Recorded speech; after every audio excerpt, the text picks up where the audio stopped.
So I've read that people are happiest when they're doing one of two things. Can you guess what those are? Well, we have a lot of different answers about that. But this article said that people are happiest when they're either learning something new or serving others. Do you find that to be true for you? Well, it feels very true in this community because we have a room full of givers, and we are very blessed to have so many of you, I would say just about all of you, in the sacred service. That we can't do this church alone. That it takes every hand and heart to make Sunday happen and behind the scenes. So I'd like us to begin our service today by acknowledging and appreciating our volunteers.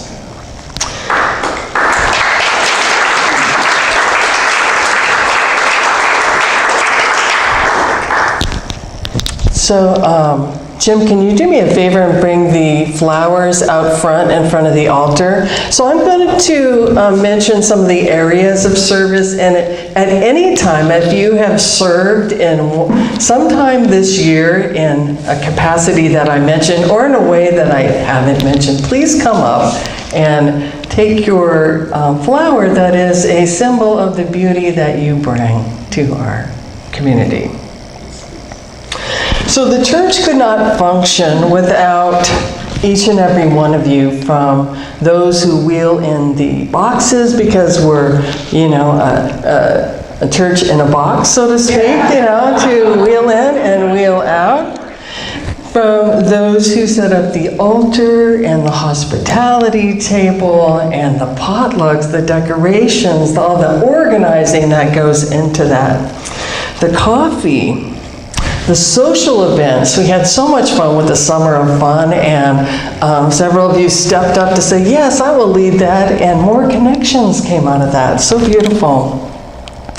From the choir and the volunteer musicians, the greeters, the ushers, the camera operators, administrative help behind the scenes.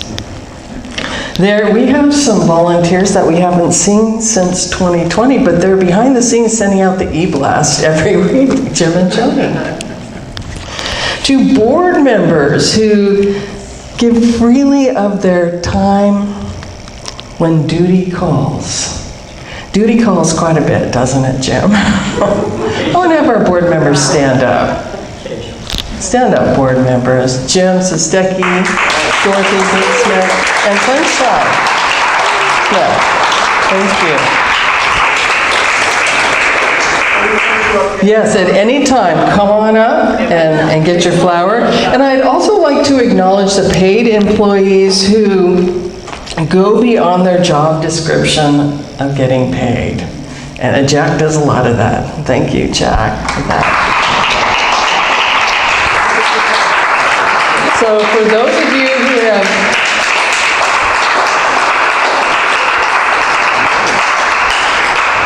you can stand up there, Jack, and just keep getting a standing ovation.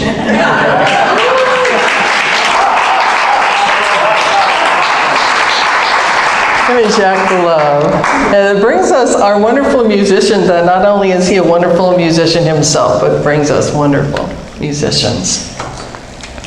And so if you have thought of volunteering but haven't gotten around to it yet, I invite you to give it a try, to step in and say, yes, there are a lot of little parts and pieces, from turning on the lights on and off with the meditation, cleaning up, setting up, ringing the bells too. I know a lot of you have stepped up from that. I invite you to say yes if you haven't already.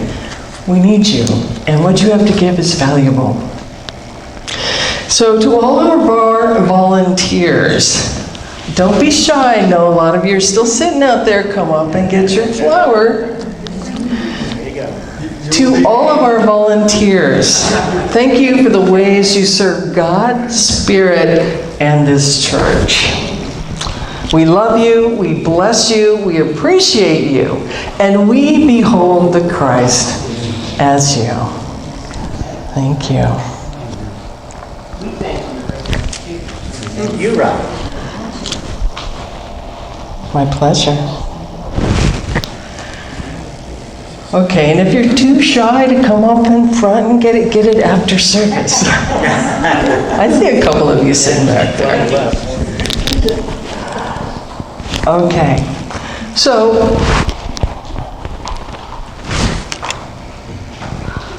yeah. I always think ministry is like baseball.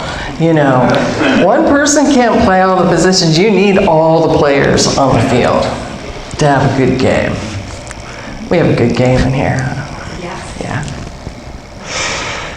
So this month we've been looking at the things we do to strengthen bonds in community, whether it's our church community, out in our community, or even at home when we're in community with others that we live with. And last week we looked at the power of prayer. How many of you had a prayerful week? You noticed, you just observed that when you were praying. Yes. So next week we'll focus on friendship, and so that's the week, as Dorothy mentioned, to bring a friend, have some ice cream. It'll be a fun time. And today we're exploring the magic of generosity. And I say magic because when we extend generosity, it's a multiplier of good. It's an aspect of prosperity and a prosperity mindset as well. To give generously and to receive graciously, that's the other part of it, is to live in the flow of God's circulating stream of good. However that good shows up, whether it's in material items, money, or intangible items such as kindness, compliments, assistance, help, ideas, a healing.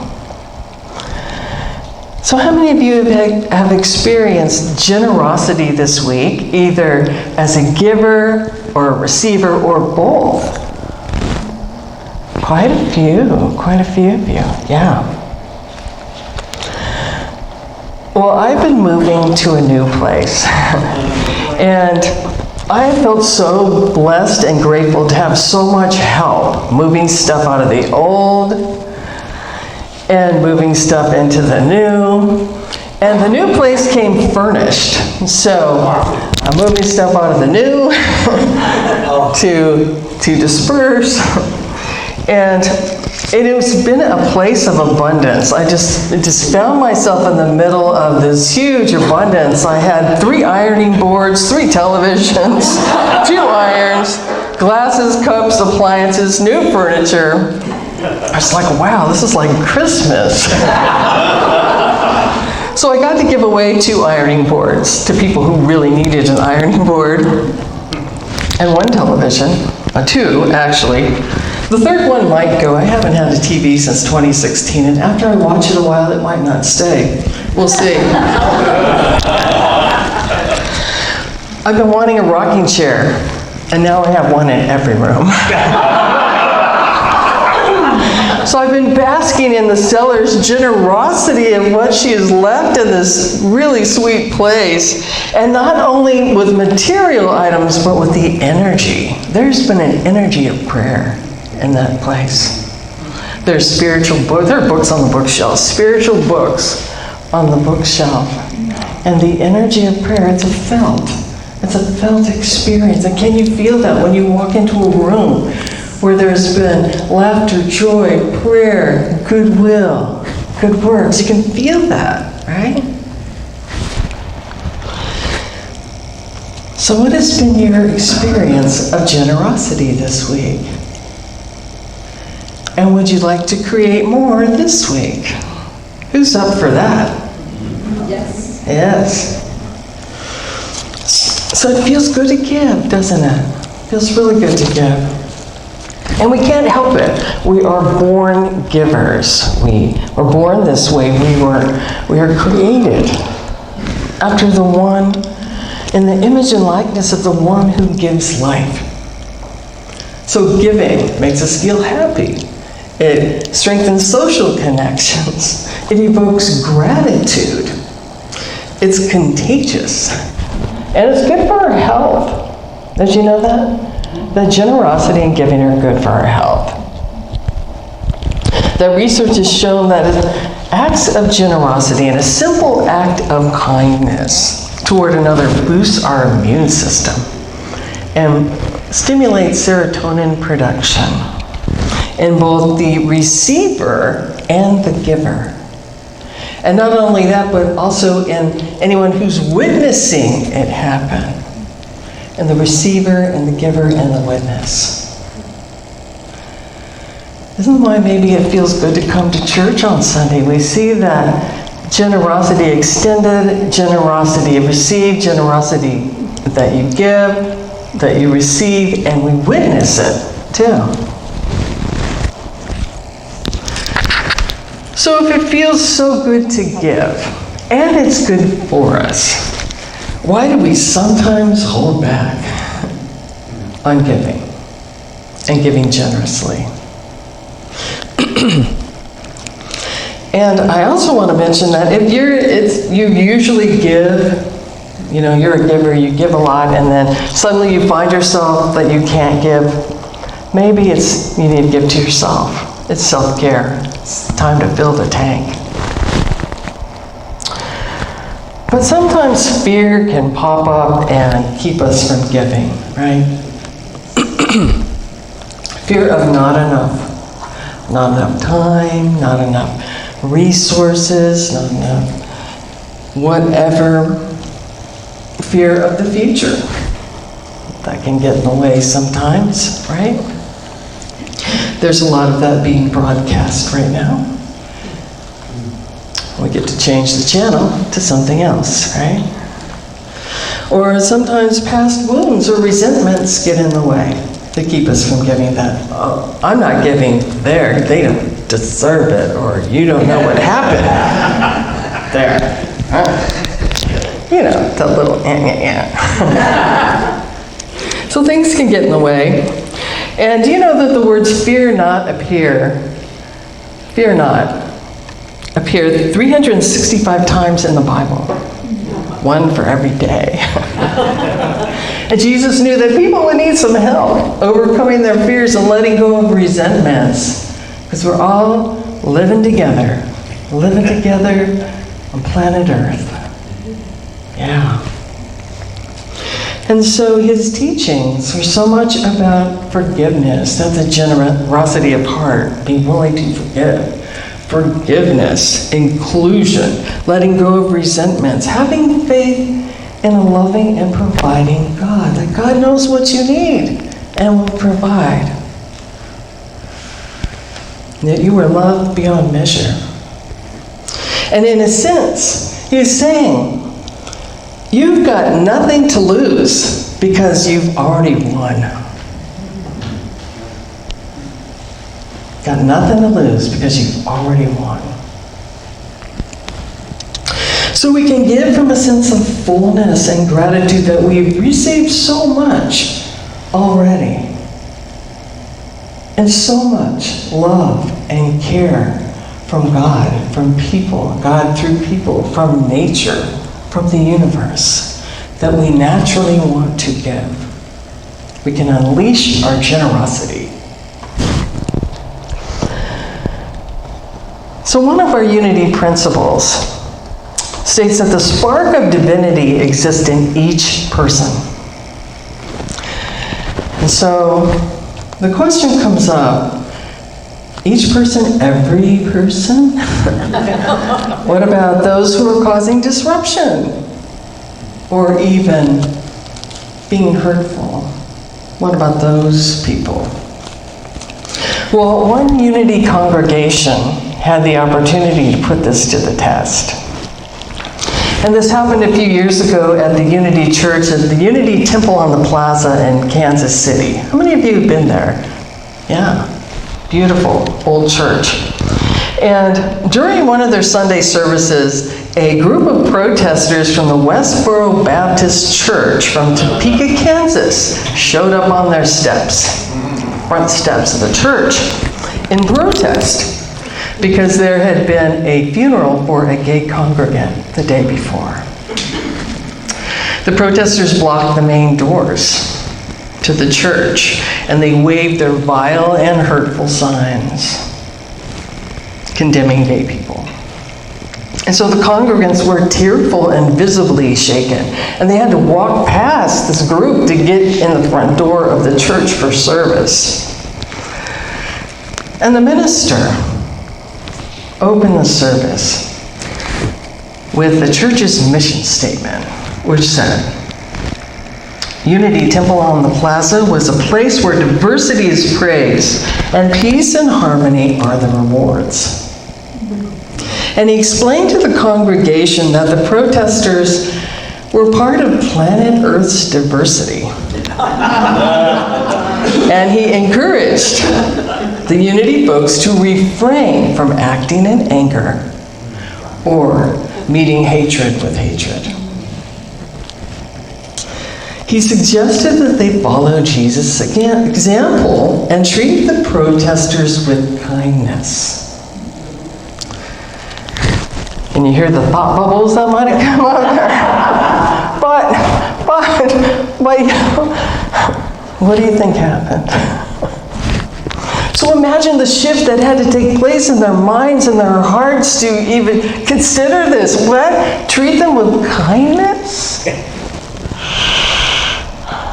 you can imagine they were probably still hurting from the day before, still very tender from the funeral for someone they loved in their congregation.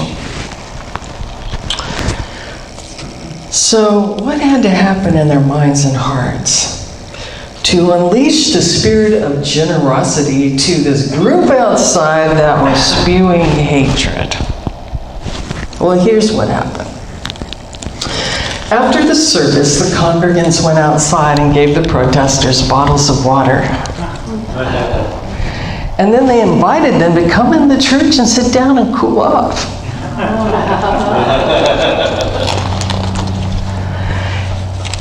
And what do you think happened? The protesters refused and left.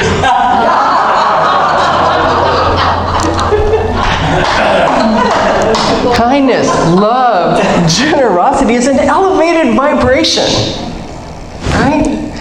And it will raise all unto itself, raise up.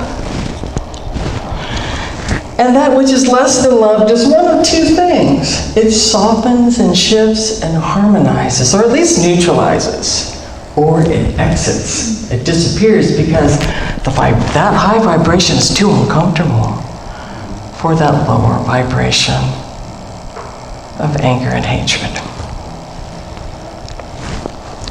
So what a powerful lesson for us when we're out in the world to know that we have this incredible ability, this incredible God-given ability to shift upward into the vibration of love that heals and harmonizes and has the power to neutralize a potentially combustible situation. Does it mean we need to give up our beliefs to do that? No. Does it mean we need to like the situation or agree with the people? No. Another meaning of the word love is acceptance. We can accept something without liking it. So we talked about the couple from last week who had polar opposite political beliefs, and there was so much tension in the household until she prayed, and her husband said, let's pray every day. And then they started praying with the family. And they didn't give up their political beliefs that were opposite from each other, but they decided to not let them get between them and divide them. They decided to put God first, to put prayer first, and meet on common ground. I love this from Proverbs 11:25. A generous person will prosper. Whoever refreshes others will be refreshed. That just feels good to hear, doesn't it? Let's take a breath together of refreshment.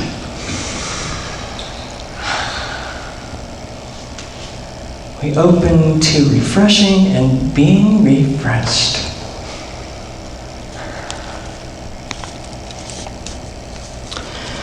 this from the Persian poet Rumi. Be ground, be crumbled, so wild flowers will come up where you are. You've been stony for too long. Try something different. Surrender.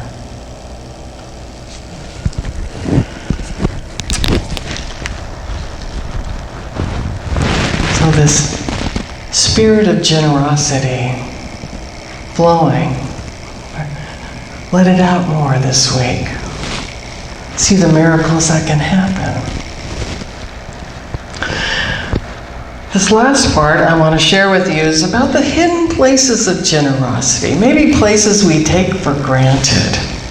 Because God is generous, nature is generous. There's such a variety of plant life and animal life, and the symbiotic relationship between animals and humans and plants and all of creation. My sister has this passion fruit tree that has just shot up and gone across the fence and over the neighbor's yard with fruit, so much fruit. Wow. Does anybody have a garden like that or a tree like that? Yeah. Just that abundance. I'm thinking of the trees that help us breathe, right? Without trees, life would not continue. And the ocean, the kiss of the mist, the ocean spray with those wonderful ions that just clear the mind and calm the nervous system and let go of stress, give us energy. These are hidden places of generosity from nature. And maybe not so hidden are our animals. How many of you have pets at home? Wow, quite a few. You want to come to the pet blessing. That's going to be a lot of fun too. But with companionship and assistance. In one place I lived, my landlord had a cat, a big orange striped cat named Winston. And he had a personality. But he wouldn't let you pet him. Not very much. He'd like, no. But I can remember one time I came home from teaching school, and it was a particularly extremely trying day, and I was just in a puddle of tears on my bed, sobbing. And in the midst of it, I felt something against my cheek, and it was this little furry face. It was Winston, just like laid his little cheek right next to me. It's like, oh, thank you. So we give to them, they give to us. I know some of you might want a hat like that, right?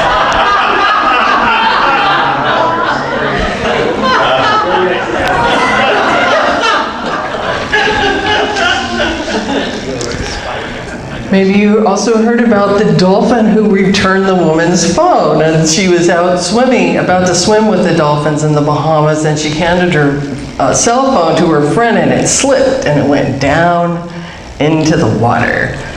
But a few minutes later, the dolphin returned her phone.